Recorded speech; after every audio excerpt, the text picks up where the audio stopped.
Out now, the June-July issue of HVAC&R News.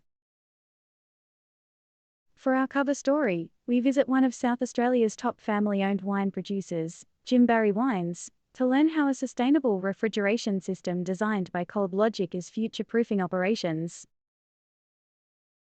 Wonder what happens to systems at end of life? Find out in our feature on the circular economy. Our skills workshop covers the fundamentals of water flow. It's a must for understanding hydronic HVAC system balancing. And, as always, there's the lighter side. All this and more in HVAC&R News, Australia's most widely circulated source of industry information for people working at the cold face. You'll find us at more than 300 locations across Australia. Read it online or grab a free copy from your local wholesaler or TAFE. Brought to you by AIRAH.